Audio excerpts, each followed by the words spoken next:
Boa noite a todos e a todas. A expressão poetas malditos ficou conhecida graças a Paul Verlaine, que publicou a antologia Les Poètes Maudits em 1883, inicialmente na revista Lutèce e, em seguida, em livro. Esta coletânea reunia autores identificados com a estética simbolista francesa da segunda metade do século XIX, como Arthur Rimbaud, o tema da aula de hoje, Stéphane Mallarmé, Tristan Corbière, Villiers de l'Illiade e o próprio Verlaine. Com o passar do tempo, a expressão passou a ser usada também para designar autores de outros idiomas, estilos, épocas e países, como o romântico inglês Lord Byron, o beatnik norte-americano Allen Ginsberg ou o surrealista brasileiro Roberto Piva. Poeta maldito, portanto, tem um sentido mais amplo. Não se refere ao membro de uma escola literária, país ou idioma. Poeta maldito é quem transgride as normas, não apenas estéticas ou gramaticais, mas, sobretudo, as formas de comportamento e as ideias aceitas como normais pela sociedade. Poetas como Rimbaud, Verlaine, Allen Ginsberg, Piva, eram homossexuais, gostavam de álcool e tabaco, faziam uso de alucinógenos, se interessavam por ocultismo e culturas ancestrais, como a dos índios brasileiros ou das tribos africanas. Baudelaire pintava o cabelo de verde, usava ternos caros, de cores bizarras, escreveu poemas sobre o satanismo e o lesbianismo, censurados na primeira edição das Flores do Mal, e foi amante de uma atriz negra, Jeanne Duval. Tristan Corbière se vestia com roupas de marinheiro, passeava na rua levando um porco na coleira e soltou fogos de artifício durante o sermão do padre de sua paróquia sobre o Apocalipse. Estas revoltas comportamentais podem ser consideradas precursoras da contracultura da década de 1960 e mesmo do movimento punk. Os poetas malditos se rompem com valores tradicionais da sociedade burguesa, como a família, o trabalho, o cristianismo e a noção de pátria. Por outro lado, não apostavam numa transformação coletiva. Sua rebeldia era individual, como assinala Edmund Wilson em seu livro fundamental, O Castelo de Ashel. É diferente o caso dos poetas considerados rebeldes, como é o caso de Mayakovsky, que aliaram a transgressão poética e comportamental a uma mudança radical na sociedade, como foi a Revolução Russa de 1917, louvada por ele em seus versos. Claro, fazer uma distinção entre rebeldes e malditos é uma aventura arriscada, já que autores tão distantes no espaço e no tempo, como Lord Byron, Paul Eluard e Allen Ginsberg, foram, ao mesmo tempo, as duas coisas. O poeta surrealista francês André Breton chegou a dizer que era necessário aliar o mudar a vida de Rimbaud ao mudar o mundo de Marx, equação em que está implícito o mudar a arte de Lautréamont. Este é um ponto importante para o poeta maldito, seja ele romântico, simbolista ou vanguardista. Não há poesia experimental sem uma vida experimental, para citarmos a frase de Roberto Piva. E, claro, não há uma única via para a transgressão. A viagem para países exóticos, o mergulho nas drogas, no sexo, na magia, em religiões orientais ou africanas, o engajamento nas lutas operárias e socialistas, são apenas algumas dessas formas de ruptura com o conceito convencional de normalidade e de busca de outras realidades possíveis, seja no campo do imaginário e comportamental, seja na busca de uma utopia baseada numa concepção de totalidade. No caso específico de Rimbaud, sua jornada visionária estava baseada na ideia do poeta como vidente.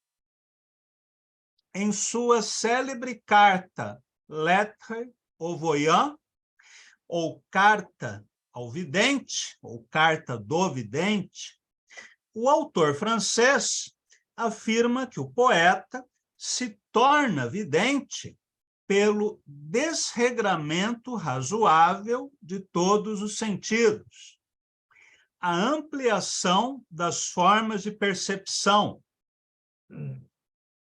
que hoje chamaríamos de estados alterados de consciência. Não se tratava apenas de embarcar em viagens alucinatórias, mas de desenvolver ao máximo a capacidade sensorial, como forma de se atingir outras dimensões do conhecimento e planos da realidade, como fazem os xamãs de diversas culturas.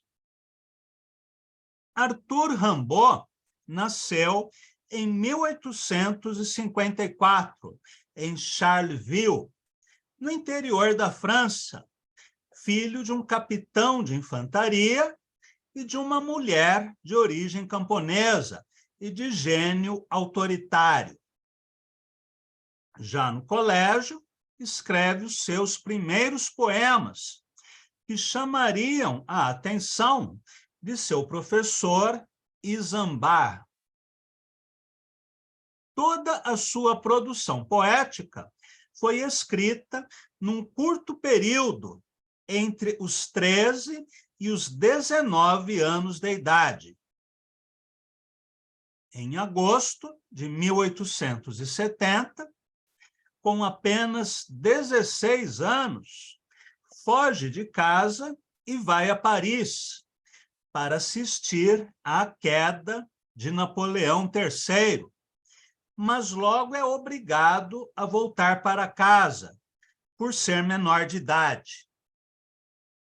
Ateu e republicano, apoiou apaixonadamente a Comuna de Paris, para onde fugiu mais 2 vezes, até se estabelecer por certo tempo na cidade, onde conheceu Paul Verlaine, que também participou da insurreição da Comuna. Poeta mais velho, influente nos círculos literários, de quem se tornou amante, numa relação tumultuosa que destruiu o casamento de Verlaine e lhe custou a prisão. estudioso de ciências ocultas, em especial de Eliphas Levi, autor de Dogma e Ritual de Alta Magia, leitor de Baudelaire e Edgar Allan Poe, as principais influências no simbolismo francês, Rimbaud envolveu-se ainda com o absinto e o haxixe e levou vida errante, circulando por diversas cidades europeias, como Londres e Bruxelas, até tomar a decisão de abandonar a França e a poesia, viajando para a Abissínia, atual Etiópia, onde se dedica ao comércio de armas e escravos. Faleceu em 1891, com apenas 37 anos, vítima de câncer generalizado, que lhe causou muito sofrimento físico. Morto, tornou-se lenda e referência obrigatória para quase todos os poetas franceses até hoje, sendo considerado, ao lado de Lautréamont, como um dos precursores do movimento surrealista, que continuou as pesquisas simbolistas nas décadas iniciais do século XX. Sobre a poesia em versos de Rimbaud, vale a pena destacarmos alguns elementos essenciais. A extrema musicalidade dos versos, que se aproximam da forma da canção, sobretudo em seus poemas mais concisos, como A Eternidade e Ó Estações, Ó Castelos, em que o vocabulário, as rimas, aliterações, o tom vago, impreciso, misterioso e a intensa subjetividade realizam aquilo que Edgar Allan Poe, o guru dos simbolistas franceses, chamava de a construção precisa do impreciso. Outro elemento é a plasticidade de poemas como Vênus Anadyomene, em que Rimbaud, nas palavras de Augusto de Campos, é mais visualista do que visionário e utiliza uma linguagem substantiva, construindo imagens concretas e precisas.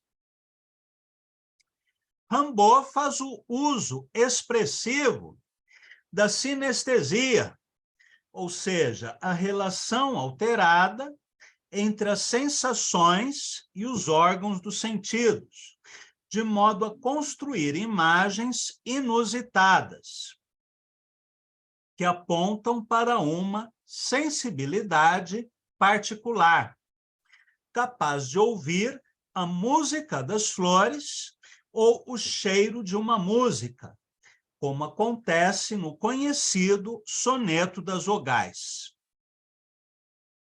O poeta constrói imagens poéticas inusitadas, que antecipam o surrealismo, como acontece no poema A Estrela Chorou Rosa, escrita em apenas 4 versos.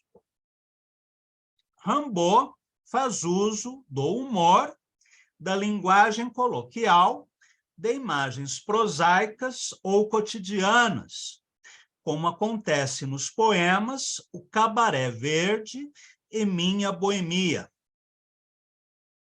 Encontramos ainda a crítica metalinguística às formas literárias de seu tempo, como acontece no antissoneto Cocheiro Bêbado, traduzido por Augusto de Campos, que leremos agora. Alacrivai, nacre rei, acre lei, fiacre cai, dama, tombo, lombo, dói, clama, ai. Esta composição segue a forma tradicional do soneto petrarquiano, dividido em 2 quartetos e 2 tercetos, com as rimas distribuídas nas sequências AB, AB nos quartetos e CDD e FE nos tercetos. Mas a extrema concisão, a métrica inusitada de apenas 2 sílabas e o uso irônico do ritmo e das interjeições destoam dos sonetos tradicionais da lírica romântica e mesmo simbolista francesa. Basta compararmos o soneto de Rimbaud com sonetos de Victor Hugo, Lamartine, Musset ou mesmo Baudelaire. O tema da embriaguez, e lembremos a frase de Baudelaire: Il faut être toujours ivre. É preciso estar sempre bêbado. Aparece em outras peças de Rimbaud, inclusive na mais importante de suas composições em versos, O Barco Bêbado, que leremos agora também na tradução de Augusto de Campos. O Barco Bêbado. Quando eu atravessava os rios impassíveis, senti-me libertar dos meus rebocadores. Cruéis peles vermelhas, com uivos terríveis, os espetaram nus em postes multicores. Eu era indiferente à carga que trazia. Gente, trigo flamengo ou algodão inglês. Morta a tripulação e finda a algaravia, os rios, para mim, se abriram de uma vez. Imerso no furor do marulho oceânico, no inverno, eu, surdo como um cérebro infantil, deslizava enquanto as penínsulas em pânico viam turbilhonar marés de verde e anil. O vento abençoou minhas manhãs marítimas. Mais leve que uma rolha, eu dancei nos lençóis das ondas, a rolar atrás de suas vítimas, 10 noites sem pensar nos olhos dos faróis. Mais doce que as maçãs parecem aos pequenos. A água verde infiltrou-se no meu casco ao léu, e das manchas azulejantes dos venenos e vinhos me lavou, livre de leme e arpel. Então eu mergulhei nas águas do poema, do mar, sarcófago de estrelas, latescente, devorando os azuis, onde, às vezes, de lema lívido, um afogado afunda lentamente. Onde, tingindo azulidades com quebrantos e ritmos lentos, sob o rutilante albor, mais fortes que o álcool, mais vastas que os nossos prantos, fermentam de amargura as rubéolas do amor. Conheço os céus crivados de clarões, as trombas, ressacas e marés. Conheço o entardecer, a aurora em explosão, como um bando de pombas, e algumas vezes vi o que o homem quis ver. Eu vi o sol baixar, sujo de horrores místicos, iluminando os longos túmulos glaciais. Como atrizes senis em palcos cabalísticos, ondas rolando ao longe, os frêmitos de umbrais. Sonhei que a noite verde, em neves alvacentas, beijava lenta o olhar dos mares, com 1000 coros, sob a circulação das seivas suculentas e o acordar louro e azul dos fósforos canoros. Por meses eu segui tropel de vacarias, histéricas, o mar estuprando as areias, sem esperar que aos pés de ouro das Marias esmorecesse o ardor dos oceanos sem peias. Cheguei a visitar as Flóridas perdidas, com olhos de jaguar florindo em epidermes de homens. Arco-íris tensos como bridas no horizonte do mar de glaucos paquidermes. Vi fermentarem pântanos imensos, ansas onde apodrecem leviatãs distantes. O desmoronamento da água nas bonanças e abismos a se abrir no caos cataratantes. Geleiras, sóis de prata, ondas e céus cadentes. Naufrágios abissais na tumba dos negrumes, onde, pasto de insetos, tombam as serpentes dos curvos cipoais com pérfidos perfumes. Ah, se as crianças vissem o dourar das ondas, áureos peixes do mar azul, peixes cantantes, as espumas em flor ninaram minhas rondas, e as brisas da ilusão me alaram por instantes. Mártir de polos e de zonas misteriosas, o mar a soluçar cobria os meus artelhos, com flores fantasmais de pálidas ventosas, e eu, como uma mulher, me punha de joelhos. Quase ilha a balouçar entre borras e brados, de gralhas tagarelas com olhar de gelo, eu vogava, e por minha rede os afogados passavam a dormir, descendo a contrapelo. Mas eu, barco perdido em baías e danças, lançado no ar sem pássaros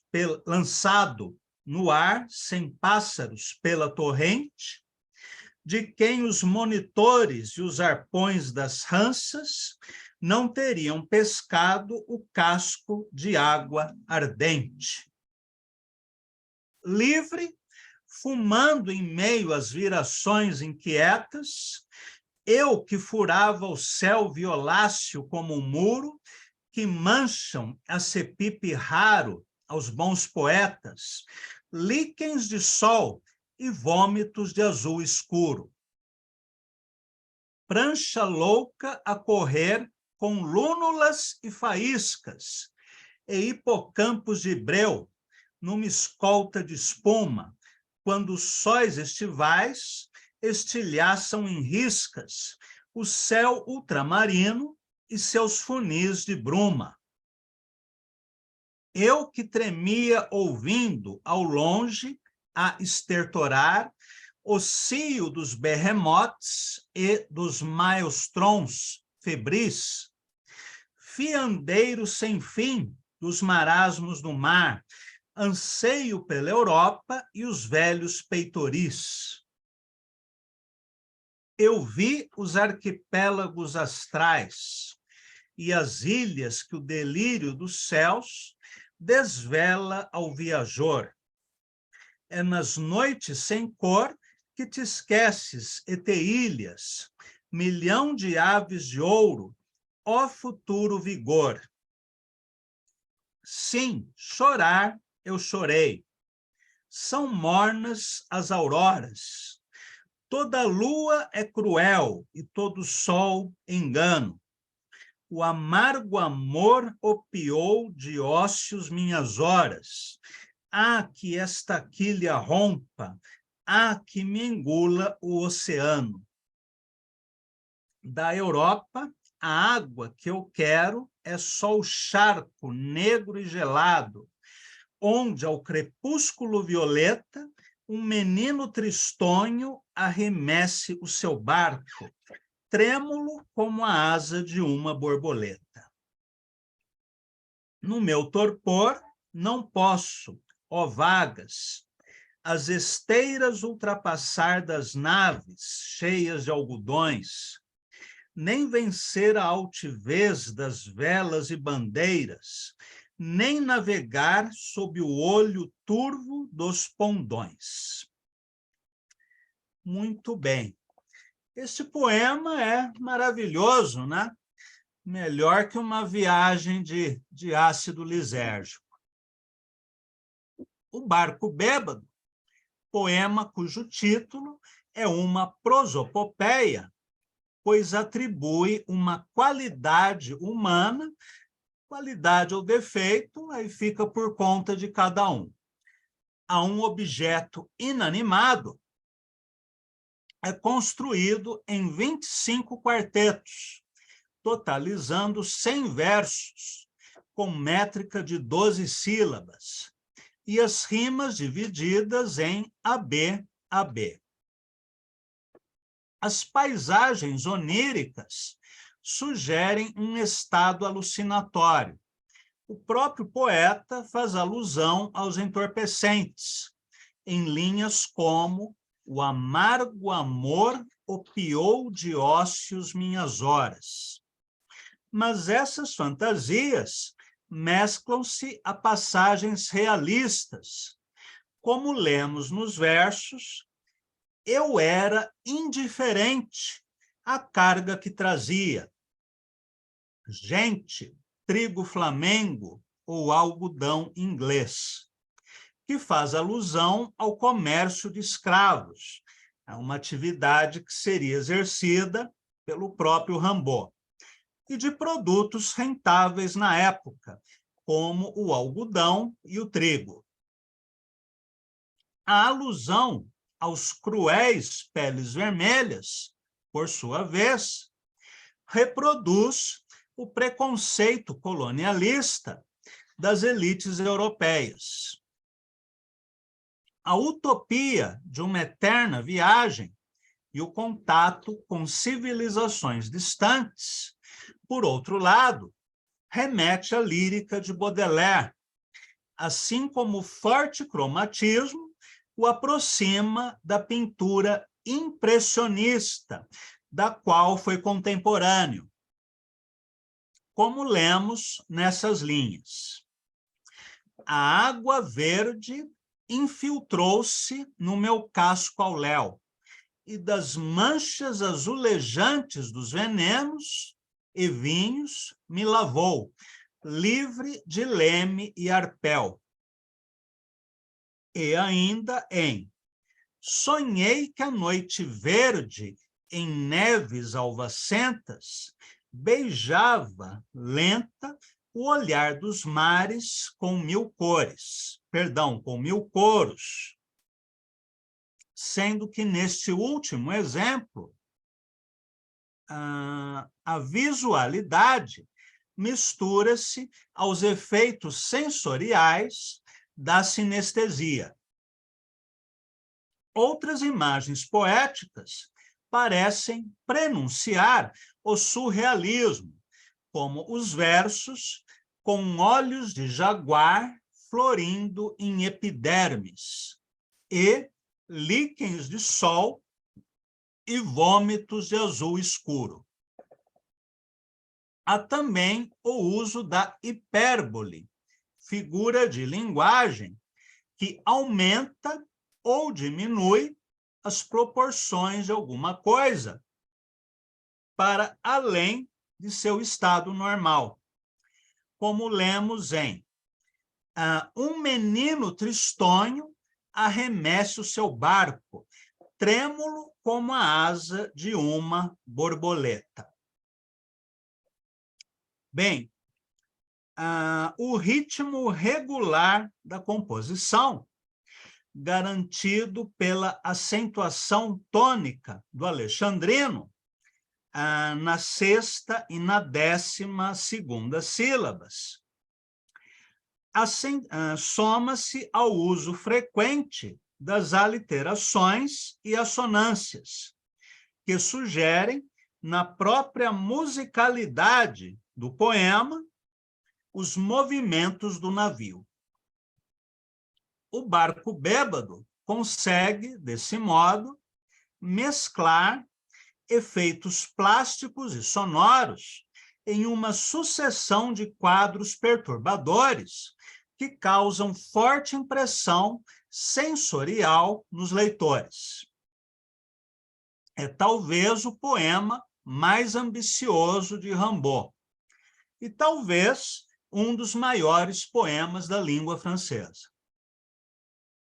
Apesar de todas as qualidades de versificação, metáforas, sonoridades e sinestesias nesse poema, e no conjunto de sua lírica, Augusto de Campos considera que a principal virtude do bardo francês de origem provençal está no uso da fanopeia, conforme a terminologia de Ezra Pound. Escreve o poeta e tradutor paulistano, na sua antologia Rimbaud Livre, que é um trocadilho com Le Bateau Ivre, né? O barco bêbado. Há muitos Rimbauds em Rimbaud. Eu é um outro, disse o poeta. Abre aspas. Desde Rimbaud, a arte da poesia avançou pouco ou nada, fecha aspas, escrevia Ezra Pound em 1918.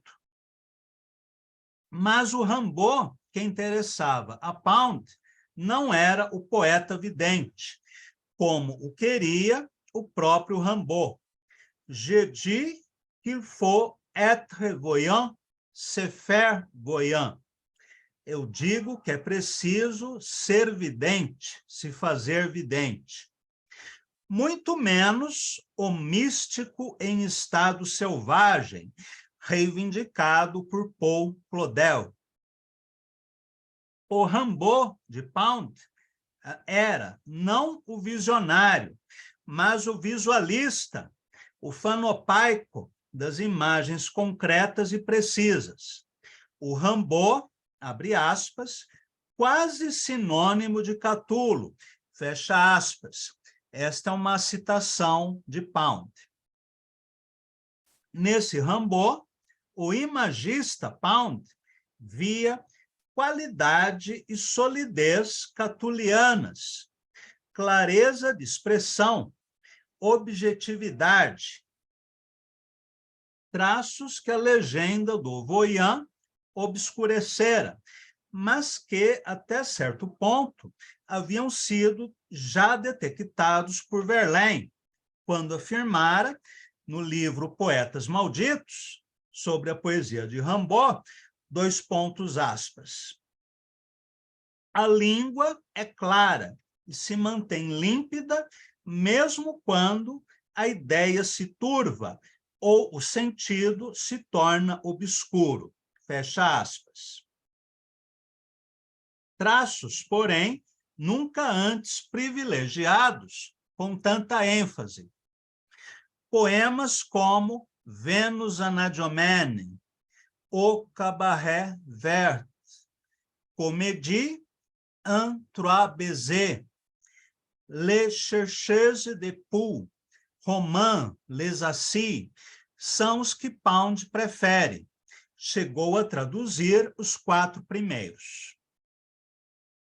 Todos da extrema juventude, dos 15 aos 17 anos, do poeta precoce, que abandonaria a poesia aos 19, legando desdenhosamente à humanidade uma obra curta, mas tão revolucionária que ainda hoje espanta o século. Poemas que, não por acaso, parecem incitar a analogia com a pintura. Verlaine lembra Goya a propósito de Les chercheuses de poux, as catadoras de piolhos. Pound traz à baila Cézanne, ao comentar algumas linhas de Les assis, os sentados. O que Pound quer dizer, acentua Marjorie Perloff, em The Poetics of Indeterminacy, Rimbaud, Tocqueville, é que as imagens de Rimbaud, como as de Cézanne, são organizadas não como símbolos que remetem para além delas próprias, mas como deslocamentos metonímicos. Em seus cahiers, Valéry anotaria, em 1912, Rimbaud tem um sentido a mais que Mallarmé, mas Mallarmé é mais organizado que Rimbaud. Um tem mais cores, o outro mais combinações. Qual é o mais rico? Estão nas antípodas um do outro. Fecha aspas. Em outro passo, a correspondência com André Gide, julho de 1914, Valéry afirma, no entanto, ter se convencido de que o Mallarmé da década de 1860 e o Rimbaud das décadas de 1860, 70, estavam bem pouco distantes. Pense-se no Mallarmé colorista de Lazure, ou no erótico satírico de In Negresse, soneto que fraterniza com o grotesco feminino de Vênus Anadyomene. Mas não há como circunscrever a complexidade do voo inventivo de Rimbaud à afanopeia, por mais que se reconheça a pertinência do giro crítico proposto pela pragmática poundiana e a sua necessidade para a implementação do imagismo, ou, por mais desaforados e desconcertantes que nos pareçam, os anticromos da índole de No Cabaré Verde ou As Catadoras de Piolhos. Né? Fim da citação do Augusto. É interessante que Augusto frisa, sobretudo, aquela imagética mais concreta, precisa, substantiva, objetiva, que não é a única imagética praticada por Rimbaud. Como nós vimos na leitura do Barco Bêbado, ele também antecipa a imagem poética surrealista, ou seja, a aproximação de duas ideias que não têm relação nenhuma entre si e que também não formam uma terceira ideia.